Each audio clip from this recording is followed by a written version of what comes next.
أشهد أن لا إله إلا الله وحده لا شريك له وأشهد أن محمدا عبده ورسوله أما بعد فأعوذ بالله من الشيطان الرجيم بسم الله الرحمن الرحيم الحمد لله رب العالمين الرحمن الرحيم مالك يوم الدين إياك نعبد وإياك نستعين اهدنا الصراط المستقيم صراط الذين أنعمت عليهم غير المغضوب عليهم ولا الضالين. Başından bahsediyorduk. Şimdi onun ikinci kalesinin fethiyle ilgili bahsedeceğim. Bu ikinci kale Sa'd bin Muaz ismilidir. Yani bu kalede Hayber'in diğer kalelerin isminde daha çok yiyecek, içecek hayvanlar vardı. 500 savaşçı vardı bunda. Ka'b bin Ömer'in rivayetine göre onlar 3 güne kadar bu Sa'd bin Muaz kalesini ablukaya aldılar. Bu güçlü bir kaleydi. Hazreti Muteb Aslami diyor ki Banu Aslam Hayber'de çok savaş, çok açlıkla karşı karşıya kaldılar. Bunun üzerine bu Hazreti Esma ve Hadise'yi Resulullah sallallahu aleyhi ve sellem'e gönderdiler. Ve şöyle ona rica ettiler, git Resulullah sallallahu aleyhi ve sellem git. Peygamber Efendimiz bizden selam söyle ve bizim çok aç olduğumuzun ve çok zayıf düştüğümüzü onlara söyle. Çok durumumuzun kötü olduğunu anlattı. Hazreti Esma Peygamber Efendimiz'e gitti ve onların selamını söyledi ve durumunu anlattı. Bunun üzerine ey Allah'ın Resulü sallallahu aleyhi ve sellem bizim için dua et. Peygamber Aleyhisselam bunun üzerine dua etti ve şöyle dedi. Allah'ına yemin olsun ki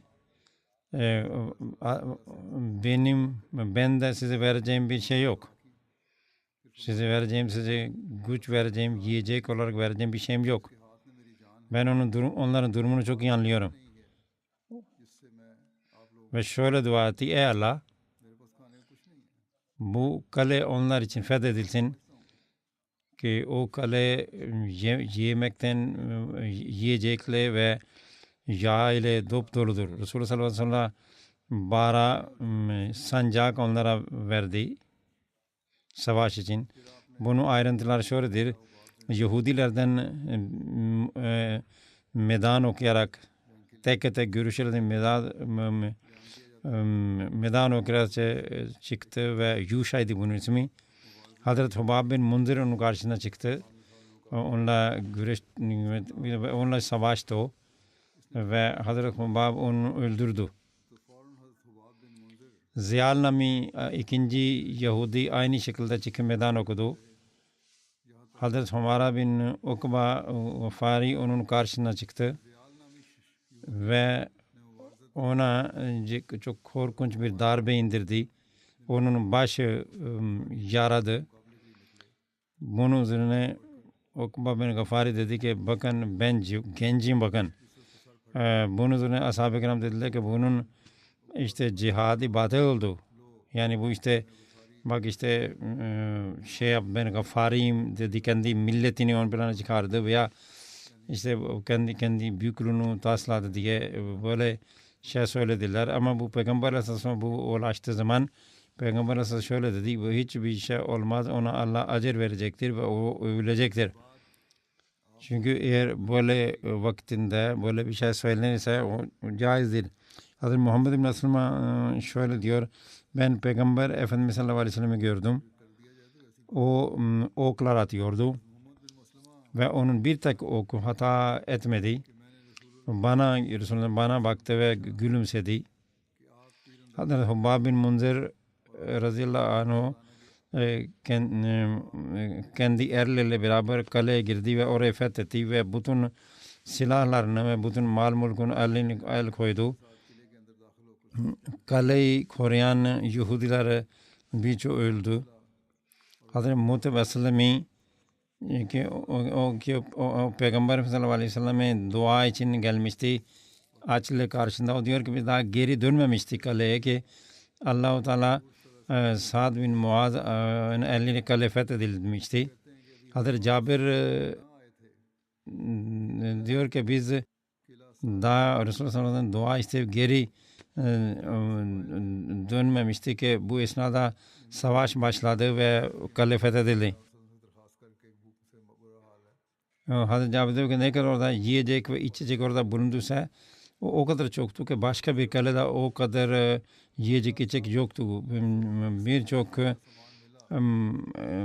hurma, yağ ve diğer yiyecekler vardır. Resulullah sallallahu aleyhi ve sellem münadisi dedi ki hem kendiniz yiyin hem hayvanlarınızı yedirin. Ama alıp bir yere götürmeyin. Ne yiyecekse burada yiyin. Üçüncü kalesinden bu Zübeyir bin Avam'dır bu kalenin ismi. Bunun fethi şöyle anlatılmaktadır. Bu kalenin ismi Kulla idi ama Hazreti Zübeyir'e daha sonra verildiği için bunun adı Zübeyir bin Avam oldu. Yahudiler Naim ve Sa'b bin Muaz kalesinden Zübeyir bin Avam kalesine çıktıklarında, Yahudiler gittiklerinde onlar muhasere edildi ve kale bir tepe üzerindeydi. Peygamber Efendimiz sallallahu aleyhi ve sellem orayı Abu Loka'ya aldı. Bir Yahudi, Hazal ismli bir Yahudi geldi ve dedi ey Ebu Kasım yani ey Muhammed sallallahu aleyhi ve sellem Resulullah hitap etti. Çünkü gayrimüslimler bu isimle hitap ederlerdi. Dedi ey Ebu Kasım sen bana aman tan. Ben bunun karşılığında sana öyle bir şey söyleyeceğim ki senin için sen kale içine girebilirsin, fethedebileceksin. Mesela ve ehl-i şek tarafına çıkacaksınız. Yani ikinci kaleye gideceksin. Peygamber Efendimiz sallallahu aleyhi ve sellem onun ve onun ahline aman verdi. O Yahudi şöyle anlattı. Eğer siz böyle bir ay daha durursanız Yahudiler hiç zarar vermezsiniz. Çünkü onlar yer altında yollar var. Onlar o yollardan gece çıkıyorlar, su getiriyorlar ve kalelerine geri dönüyorlar. Eğer siz bu yolu keserseniz onlar size teslim olacaklar. Peygamber Efendimiz sallallahu aleyhi ve sellem onunla beraber gitti ve o yolları kesti. Bu yollar kesilince onlar dışarı çıktılar ve savaş başladı. O gün Müslümanlardan bazı ashab şehit edildi ve Yahudilerden 10 kişi öldürüldü. Resulullah sallallahu aleyhi ve sellem feth elde etti ve bu oranın son kalesiydi. Peygamber Efendimiz sallallahu aleyhi ve sellem dağdan çıktığı zaman Şak kalelerine doğru yürüdü. Bu işte bu kalelerin üçüncü grubuydu. Faber kalelerin üçüncü grubuydu. Şak kalelerine gitti. Orada Selam bin Mişkim Yahudi reisinin öldürülmesiyle ilgili de bahsediliyor. İşte Selam bin Mişkim bu Beni Nezir'in büyük bir reisiydi. Yahudilerin önderiydi. Hastaydı ve o bilfiil savaşa katılmadı. Onun arkadaşlar, yandaşlar onu dedi ki sen Katiba bölgesine git. Çünkü orada çok korunmuştur. Ama Selam bin Mişkim bunu kabul etmedi. Ve o da o öldürüldü Müslümanların eline. Eğer onun hastalığı doğru ise bu anlatılan yeniden onun öldürülmesi caiz idi. Çünkü o kendi ordusunu gözetliyordu ve onları savaşa göndermişti. Ve bu savaş ortamında bir sahabi onu da öldürmüş olabilir. İşte biliyorsunuz bir ordu reisinin büyük önemi vardır. Ordu reisi helak edilirse, öldürülürse o ordu zayıflar ve cüretini kaybeder, cesaretini kaybeder. Şak iki kaleden oluşan, 2 ve 3 kaleden oluşan bir şeydi, bir kalelerdi. Şak'ın birinci kalesi Ubey'in kalesiydi. Peygamber Efendimiz sallallahu aleyhi ve sellem bir tepeye çıktı. Onun adı Samman idi. Ve kalelerle o böylece orada savaştı. Bir Yahudi çıkıp meydan okudu. Bu onun karşısında Hubab bin Manzar çıktı ve o birbirle orada savaşlar, ketal ettiler. Hazreti Hubab onun sağ kolunu kesti ve elinden, Yahudinin elinden kılıç düştü ve o yenilgi düşerek kalelerini doğru kaçtı. Hazreti Hubab onun bel kemiğine darbe indirdi ve orayı kesti. Başka bir Yahudi çıktı. Aynı şekilde meydan okudu. Müslümanlardan Aile Caş'tan bir kişi onun karşısına çıktı ama şehit oldu. O Yahudi tekrar tek işte meydan okudu. Abu Dujana onun karşısına çıktı. Yahudi çok kibirli yürüyordu. Abu Dujana hızlı bir şekilde ilerleyip onun bacağını kesti ve onu öldürdü. Hazreti Abu Dujana onun silahını ve zırhını ve kılıcını alıp Peygamber sallallahu aleyhi ve sellem'e alıp getirdi. Peygamber sallallahu aleyhi ve sellem bu eşyayı Hazreti Abu Dujana'ya verdi. Yahudi işte bu şekilde meydan okumaktan aciz geldiler ve Müslümanlar nara atarak içeri girdiler, kaleye girdiler. Hazreti Abu Dujana en ilerideydi. Müslümanlar oradaki eşyalarını, yemek, keçiler, hayvanlar buldular. Bütün Yahudiler oradan kaçtılar, korkarak kaçtılar ve Şekk'in ikinci kalesine doğru kaçtılar. Peygamber Efendimiz sallallahu aleyhi ve sellem ashab-ı kiramla onlara gitti. O savaştı. Yahudiler Müslümanlara çok ok attı ve taşlar attı. Müslümanlar da aynı şekilde karşılık verdi.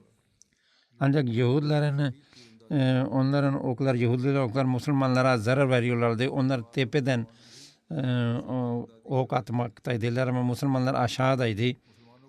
Peygamber Efendimiz sallallahu aleyhi ve sellem da Müslümanlarla beraber Yahudiler'e doğru ok atıyordu.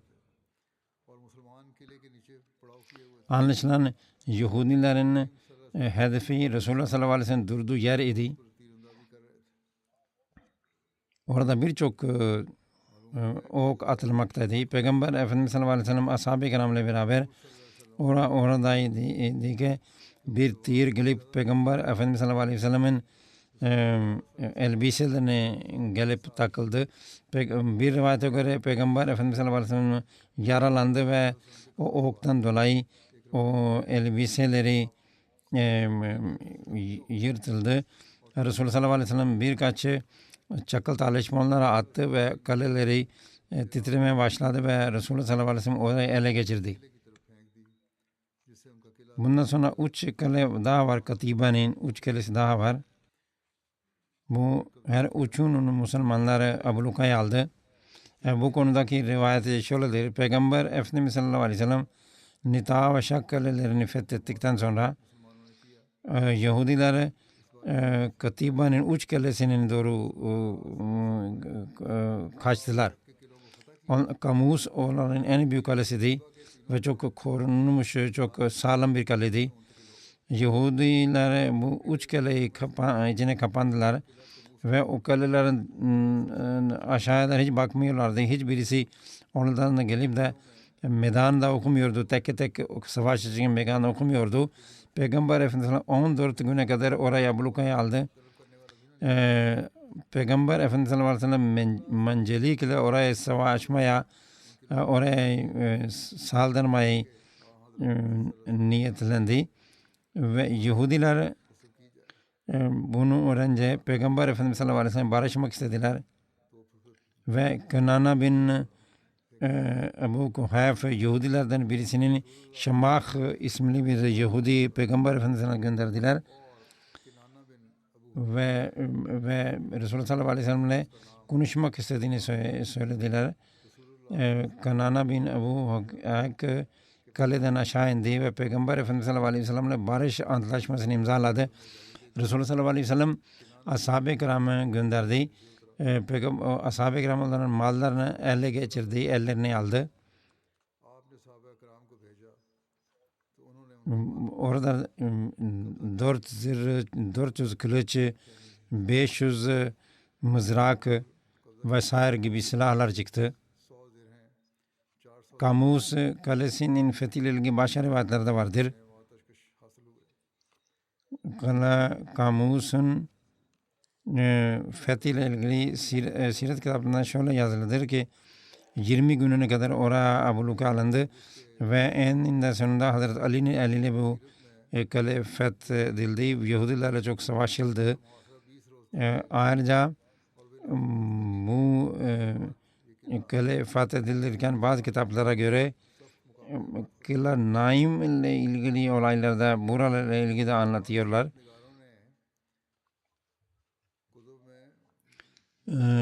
Kısacası kale fethedildi. Yahudiler bir antlaşma imzalandı. Bu antlaşmaya göre Yahudiler bütün kalelerini boşaltacaklardı ve oradaki bütün silahlarını oraya bırakacaklar ve İslam ordusu orayı ele geçirecekti ve onlar Müslümanların mülkü sayılacaktı bu silahlar. Onlar teslim olacaklardı, yani başka bir deyişle. Peygamber Efendimiz sallallahu aleyhi ve sellem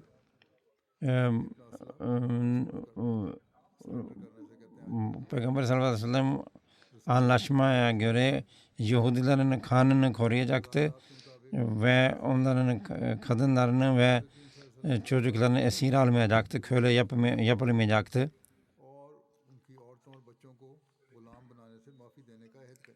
O Peygamber Aleyhisselam onları koruyacaktı, onları öldürmeyecekti, Yahudileri öldürmeyecekti.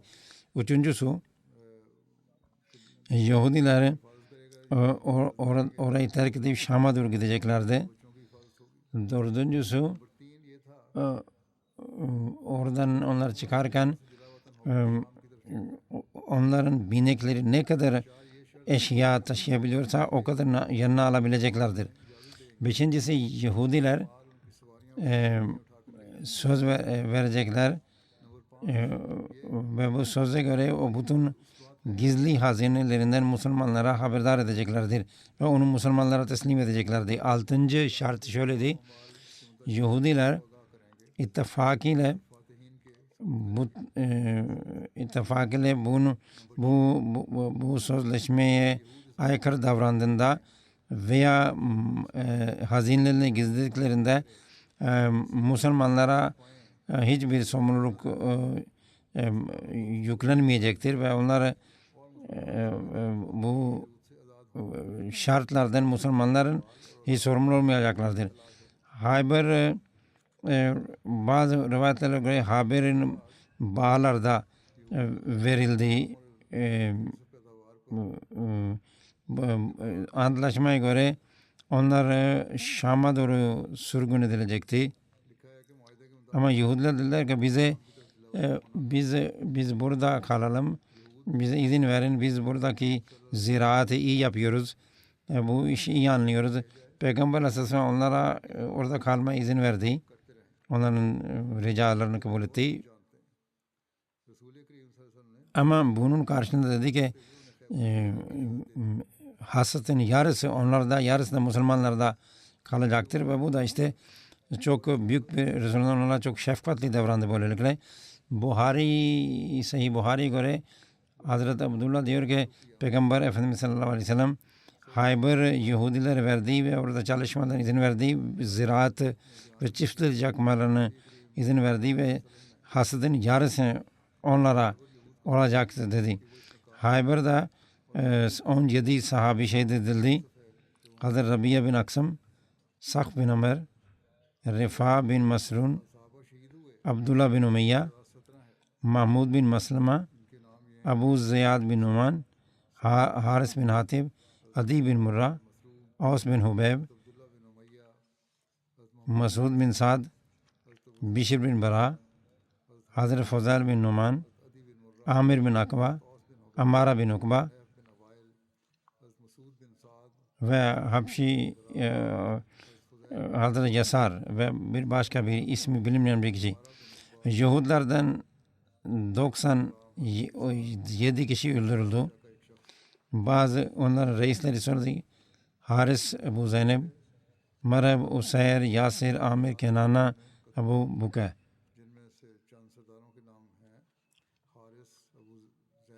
Hayber'den sonra farklı olaylar anlatılmaktadır. Onlardan birisi Kenan bin Rabi'nin öldürülmesiyle ilgilidir. Tarihi ve siret kitaplarına göre Hayber fethedildikten sonra Yahudilerle savaş antlaşma yapıldı. Bundan sonra Kenana ve onun kardeşi Rabi Resulullah'a getirildi. Kenana Hayber'in reisiydi, Hazreti Safiye'nin kocasıydı ve Rabi onun amca oğluydu.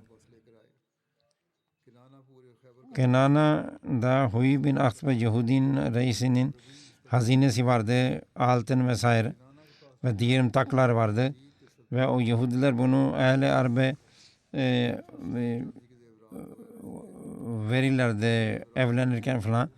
O Resulullah onlara sormuş, siz nerede hazineniz dediler ki biz Medine'den çıktıktan sonra hepsi harcandı. Ve başka rivayete göre dediler ki ey Ebu Kasım, biz savaşımızdan onu harcadık. Artık elimizde bir şey kalmadı.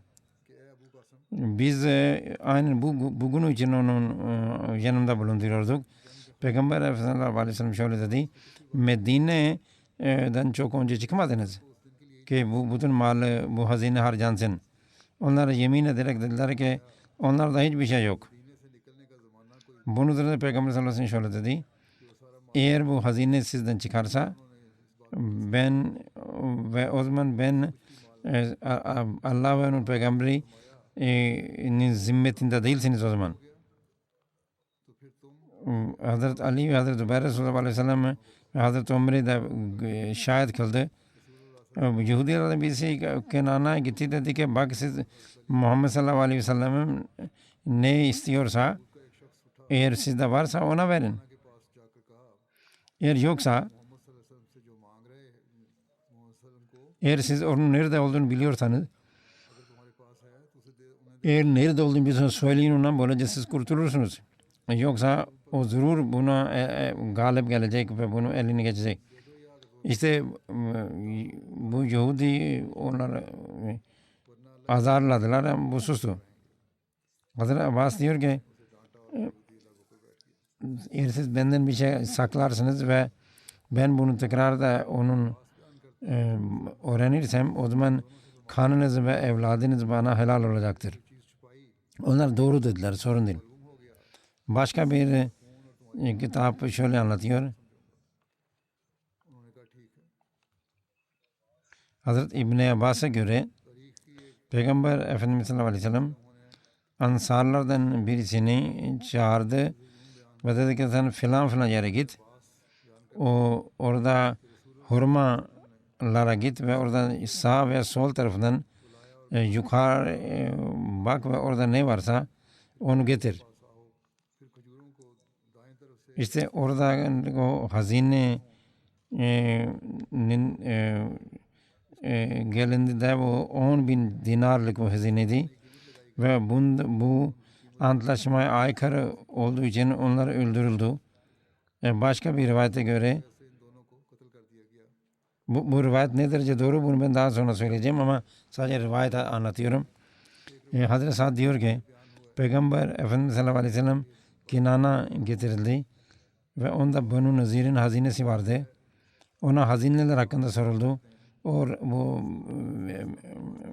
bilmemezlikten geldi. Sonra sonradan başka bir Salba Yahudi getirildi. Veya Saya bin Salam başka rivayete göre onun ismiydi. O Peygamber Efendimiz sallallahu aleyhi ve sellem dedi ki ben Kenana'yı gördüm. O her sabah şulara gidip oraya bir şeyler arıyordu. Resulullah Hazretleri Salba'yla beraber Zübeyir ve Umar bir iki Müslüman gönderdi. O Salba'nın dediği yerde hazine çıktı. Bir rivayete göre hazinenin miktarı bulunduğu karanı bulunmadı ve Kenana yerini söylemedi. Resulullah sallallahu aleyhi ve sellem Zübeyir'e emir vermiş. Hazreti Zübeyir çakmakla onun onun vücudunu yakıyordu ve Muhammed bin Maslama o teslim edildi ve Muhammed bin Maslama kardeşinin intikamını almak için onun üzerine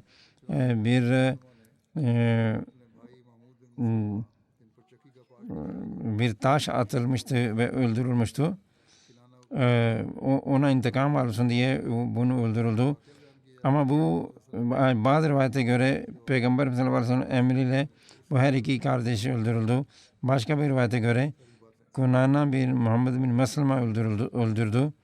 Ama diğer kardeşi Bişr bin Bara'nın ailesine teslim edildi ve onu Bişr bin Bara intikam olsun diye öldürüldü. Bu rivayetler arasında tarih ve siretin güvenilir kaynaklarında vardır. Tahrir Tabri var, Hamis var, Tabakat-ı Sa'd, Kitab-ül Maghazi, Vakıd'in Siret İbn Haşam, Siret-i Helbiya, Zerkani vesaire. Kenana'nın öldürülmesiyle ilgili bazı hadis kitaplarda vardır. Ama Kenana'nın öldürülmesinin farklı sebepleri de anlatılmaktadır. Bundan anlaşıldığına göre ve bu öldürmenin sebebi hazine falan değildi. Başka bir sebepti. Hayber'in bu olayı bu batınlarda kendi kitaplarında zikrettiler ve İslam'a ve Peygamber Efendimiz sallallahu aleyhi ve selleme itiraz ettiler. Sanki Peygamber sallallahu aleyhi ve sellem mal ve mülk havisindeydi. Ve haşa Peygamber sallallahu aleyhi ve sellem çok ne kadar mal-i mülkü düşkündü bunu göstermek istiyorlar. Ve onlar Peygamber sallallahu aleyhi ve sellem'in açık bir kitap olduğunu unuttular. Peygamber o savaş başlatmadan önce bir kadının, bir çocuğun, bir ağacın öldürülmesi, bir ağacın kesilmesini müsaade etmezdi. Hayvanların eziyet çekmesini müsaade etmezdi. Böyle kimse insanlara nasıl şiddet uygulayabilirdi? Hayber Savaşı öyle bir savaşı dedi ki Peygamber Efendimiz sallallahu aleyhi ve sellem Medine'den çıkmadan önce şöyle ilan etti. Kim ganimet için gelmek istiyorsa bizimle gelmesin. İşte böyle bir usve sahibi olan bir peygamber, onunla ilgili böyle bir rivayet olduğu zaman, böyle bir rivayet olduğunda o bize onu iyice incelememiz lazım. Ve şüphesiz her hadis ve her rivayet nerede mümkünse biz saygıyla görelim. Ve ne kadar mümkünse onun tevil mümkünse yapalım. Ancak Peygamber Efendimiz sallallahu aleyhi ve sellem zatı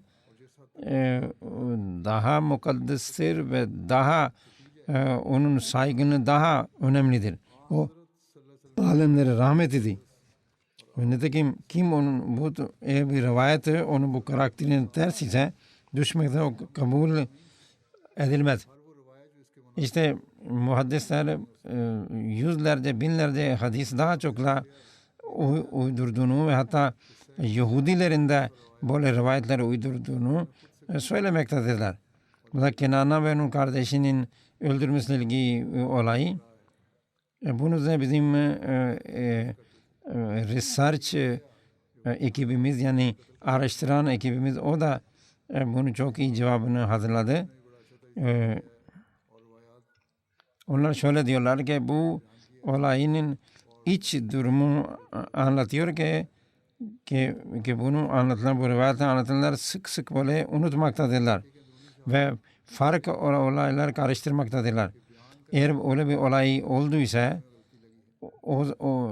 ve çok mübalağayla menfi şekilde anlatılmıştır. Mesela Yahudilerle antlaşma yapıldıktan sonra ve her türlü şartlar her şartlar açıklandıktan sonra şimdi Yahudilerin her türlü onların mülkü bittikten sonra o zaman bu özel hazine üzerinde durmak bu boş yerdir. Eğer gerçekten öyle bir hazine bulunduysa peki o hazine nereye gitti? Onun ayrıntılar hiç yok.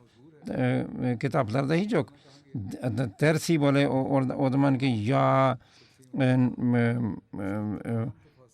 oklar, kılıçlar vesaire diğer şey hepsinin ayrıntılar bulunmaktadır ama filanca yerde bu kadar altın veya gümüş bulunmuş hiç böyle şey anlatılmaktadır.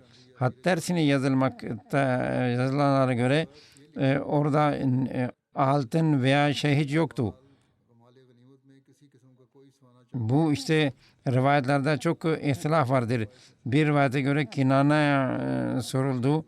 Birinde Kinana ve kardeşi ikisi çağrıldı ve soruldu. Bir rivayete göre herhangi bir Yahudi çağrıldı. Bir de Huyu'nun amcası çağrıldı. Şimdi eğer bu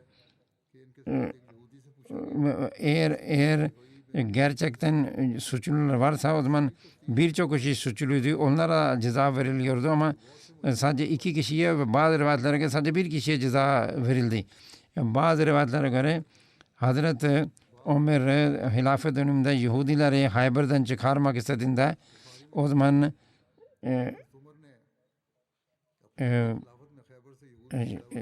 bir Yahudi ona geldi. O yani o dedi ki o Kenana'nı öldüren kişinin kardeşi Hazreti Ömer zamana kadar orada kaldı. Bu demektir ki onun kardeşini öldürme rivayeti yanlıştır. İşte bunların hepsi ve bu ve benzer bütün olaylar, bu tezatlar gösteriyor ki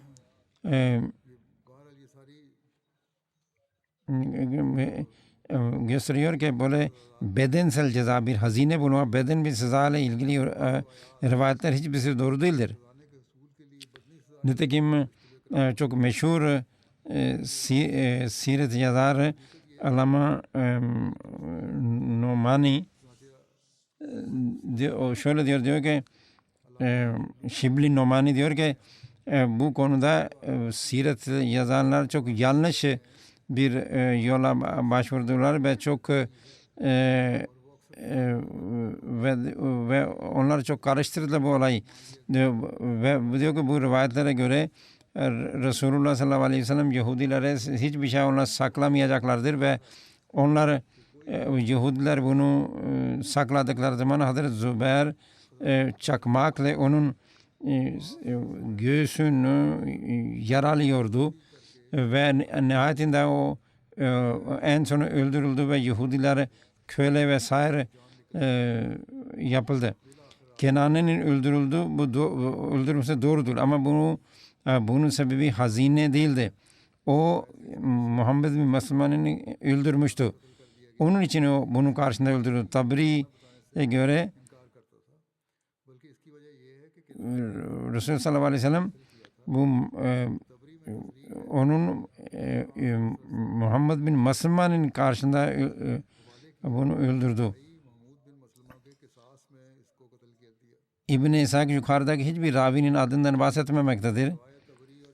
Ve muhaddisler Asma-ı Rical kitaplarına göre bunun bazı raviler bu Yahudilerden de bu rivayetler alınmıştır ve bu rivayet onlardan birisi olarak anlaşılmalı ve Yahudiler tabii ki doğru söylemeyecektir. İşte birisinin bu şekilde eziyet çektirmesi ve onun çakmakla bu şekilde eziyet çakmakla bu şekilde onun ne diyeyim onun vücudunun yakılması bu Resulullah sallallahu karakterinin bunu reddetmektedir. Ona Kenana denilmişti ki o antlaşmaya ters bir şey yapmayacak ve o tabi o bu söz üzerinde durmadı. O Muhammed bin Meslem'i öldürdü. Nitekim bunun kısas olarak öldürüldü.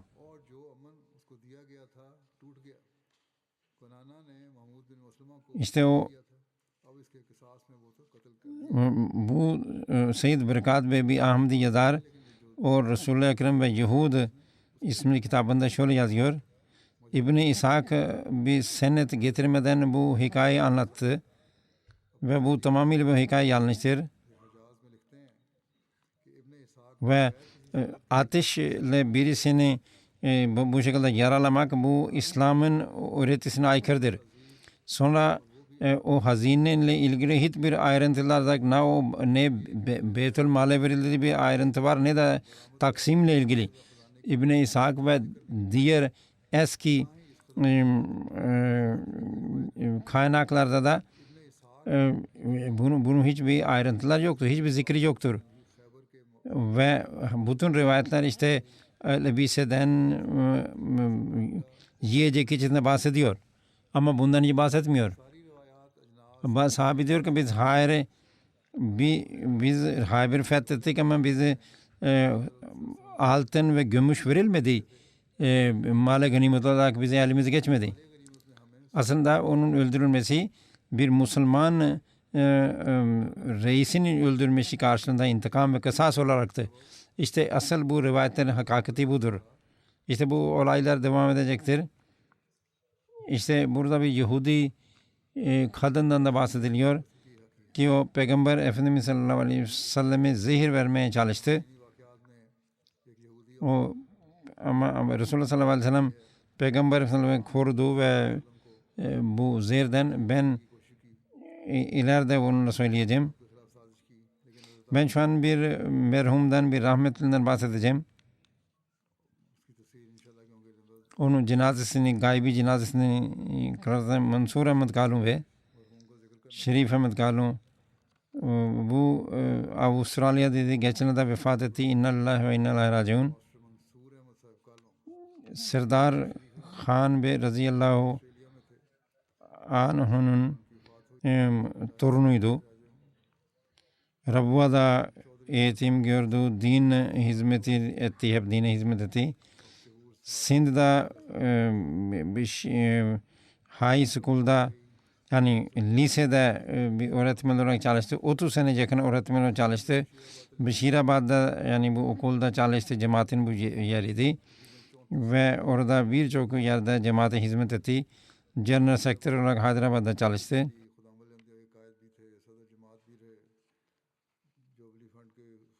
13 sene Hyderabad'ın amiri olarak çalıştı. Amir makami olarak çalıştı. O işinden bitirince hemen camiye gelirdi. Ve orada hizmete bulunurdu. Ve Maghrib ve akşam namazından sonra ve hatta ondan bile sonra eve giderdi. Hilafete çok aşık bir insandı. Fakir fukaraya çok destek olurdu. misafirperverdi, cömert bir insandı. Birçok fakir fukarayı eğitim almalarına vesile oldu. Onun öğrencilerinden murabbiler var, doktorlar var, mühendisler var. Arkasından hanım ve çocuklar bıraktı. Mübaşir Göndel ve Amir Bey'in ofisinde çalıştı. Onun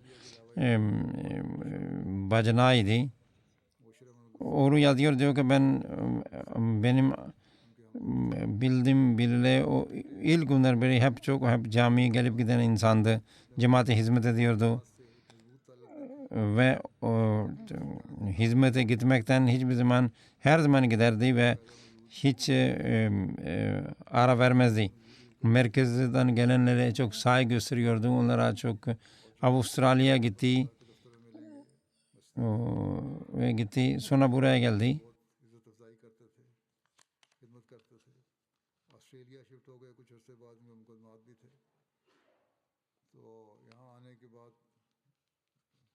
Buraya geldikten sonra cemaat hizmetine devam etti. Her türlü mali fedakarlığında bulunuyordu. Avustralya'da da, Pakistan'da da. Avustralya'da da onun çok geniş bir arkadaş çevresi vardı. Sektör yerel cemaatte Kur'an talim sekreteriydi. Çok tevazu sahibi birisiydi. Allah Teala mağfiret eylesin ve çocukların da onun hayırlarına, iyiliklerine devam etmeye nasip etsin.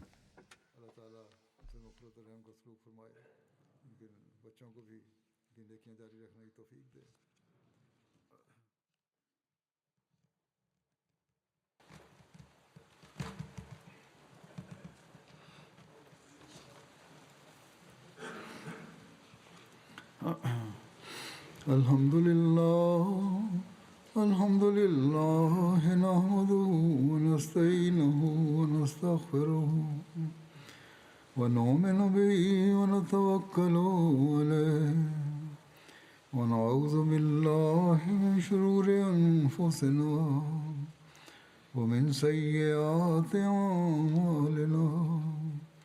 Men yahdihillahu felâ mudille lehu ومن يضلل فلا هادي له ونشهد أن لا إله إلا الله ونشهد أن محمدا عبده ورسوله عباد الله رحمكم الله إن الله يأمر بالعدل والإحسان وإيتاء ذي القربى وينهى عن الفحشاء والمنكر والبغي يعظكم لعلكم تذكرون اذكروا الله يذكركم ودعوه يستجب لكم ولذكر الله أكبر.